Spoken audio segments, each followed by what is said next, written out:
اللہ سبحانہ و تعالی نے یہ صورت نازل فرمائی اور یہ فرمایا کہ جب بھی شیطان تمہیں تنگ کرے، یہ ہے وسواس خناس۔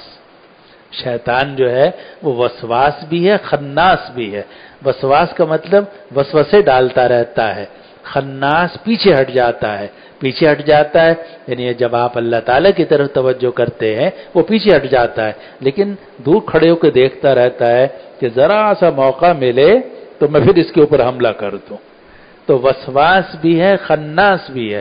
وسوسے ڈالتا ہے پھر پیچھے ہٹ جاتا ہے، انتظار کرتا رہتا ہے، پھر ذرا سا انسان غافل ہوا پھر دل میں خیال ڈال دیا۔ نبی کریم صلی اللہ علیہ وسلم نے فرمایا ان الشیطان جاثم علی قلب ابن آدم، شیطان جو ہے آدمی کے دل پر بیٹھا رہتا ہے۔ فَإِذَا غَفَلَ وَسْوَسَ، جیسے ہی انسان غافل ہوتا ہے شیطان اس کے دل میں خیال ڈالتا ہے، وسوسہ ڈالتا ہے۔ وَإِذَا ذَكَرَ اللَّهَ خَنَسَ، اور جب آدمی اللہ کو یاد کرتا ہے، اللہ تعالیٰ کی طرف رجوع کرتا ہے، خناسا، وہ پیچھے ہٹ جاتا ہے۔ ظاہر ہے اللہ سے نہیں جیت سکتا، آپ سے تو جیت سکتا ہے، مجھ سے بھی جیت سکتا ہے، اللہ تعالیٰ ہم سب کو محفوظ رکھے اس کی جیت سے اور اپنے ہارنے سے، لیکن نہ ہمیں اس سے جیتنا ہے نہ ہارنا ہے، ہمیں تو رجوع کرنا ہے کس کی طرف؟ اللہ سبحانہ و تعالیٰ کی طرف، اور اس شیطان کی طرف توجہ نہیں کرنی۔ آپ سڑک پہ جا رہے ہیں، ادھر بھی کتا بھونک رہا ہے، ادھر بھی کتا بھونک رہا ہے۔ اب ایک صورت تو یہ ہے کہ کبھی آپ اس کتے کے پیچھے بھاگیں، کبھی اس کتے کے پیچھے بھاگیں، اور دوسری صورت یہ کہ آپ سڑک پہ چلتے چلے جائیں، جہاں آپ نے جانا ہے چلے، کتے تو بھونکتے ہی رہتے ہیں، کتے تو بھونکتے ہی رہتے ہیں۔ آدمی ان کتوں کی وجہ سے اپنا سفر کیوں خراب کرے؟ تو یہ جو شیطان ہے یہ تو بھونکتا رہتا ہے، دل میں برے برے خیالات ڈالتا رہتا ہے۔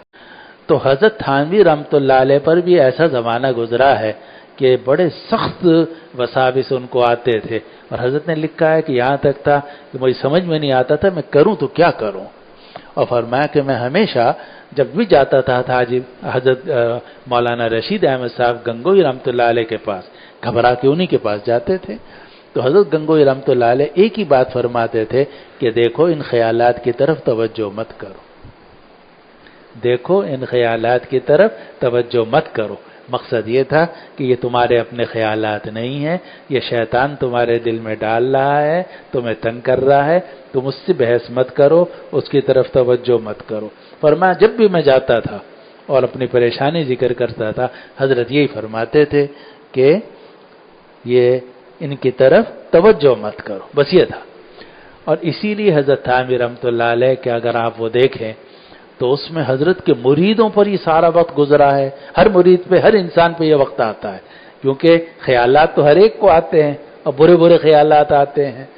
تو جو حضرت تھانوی رحمۃ اللہ علیہ کے جتنے خلفاء ہیں اور جتنے مرید ہیں، ان کو جب یہ خیالات آتے تھے اور وہ حضرت تھانوی رحمۃ اللہ علیہ کی طرف ان کو لکھتے تھے، بیان کرتے تھے، تو حضرت تھانوی رحمۃ اللہ علیہ کا ایک ہی جواب ہوتا تھا کہ ان وساوس کی طرف التفات نہ کریں، نہ جلبن نہ سلبن۔ ان وساوس کی طرف یعنی ان خیالات کی طرف التفات نہ کریں، یعنی توجہ نہ کریں، نہ جلبن نہ سلبن۔ جلبن کا مطلب یہ کہ ان خیالات کو آپ لیں بھی نہیں، اور ان خیالات کو دھکیلنے کی بھی کوشش نہ کریں۔ اور حضرت تھانوی رحمۃ اللہ علیہ نے اس کی بڑی عجیب مثال دی، فرمایا کہ اس کی مثال ایسی ہے جیسے بجلی کی ننگی تار یہاں پڑی ہوئی ہو اور کرنٹ اس میں آ رہا ہے، اس کے اوپر کوئی حفاظت والی چیز بھی چڑھی ہوئی نہیں ہے۔ اب اگر میں اس کو کھینچوں گا تو بھی کرنٹ پڑے گا، اور اگر میں اس کو دھکیلنے کی کوشش کروں گا تو بھی کرنٹ پڑے گا، کیونکہ وہ تو بجلی کی ننگی تار ہے۔ تو اگر میں جلبن کروں گا، کھینچوں گا تو بھی کرنٹ لگے گا، اور اگر میں سلبن کروں گا یعنی اس کو دھکیلنے کی کوشش کروں گا تو بھی کرنٹ پڑے گا۔ فرمایا بالکل یہی حال ہے شیطانی خیالات کا۔ شیطان آپ کے دل میں وسوسہ ڈالتا ہے، اب اگر آپ اس وسوسے کو لے لیں تو بھی مصیبت ہے، کیونکہ وہ آہستہ آہستہ آپ کو گناہ کی طرف لے آئے گا، اور اگر آپ اس وساوس کو، اس وسوسے کو، اس خیال کو دور کرنے کی کوشش کریں اس کو ختم کرنے کی کوشش کریں، شیطان کو جواب دینے کی کوشش کریں، تو اس کا مطلب یہ کہ آپ شیطان کے پنجے میں آ گئے۔ وجہ ہے کہ شیطان تو چاہتا ہی یہ ہے کہ اس کا اللہ کی طرف توجہ ختم ہو، میری طرف توجہ ہو، اس کی توجہ جو اللہ تعالیٰ کی طرف ہے وہ ختم ہو جائے، اس کی توجہ میری طرف ہونی چاہیے۔ اب آپ نے شیطان کی طرف توجہ کر کے اس سے بحث شروع کر دی۔ اب یہ اگر آپ یہ وقت جو آپ نے شیطان کے ساتھ لگایا ہے، اگر یہ اللہ تعالیٰ کے ساتھ لگاتے، اس کا فائدہ ہوتا۔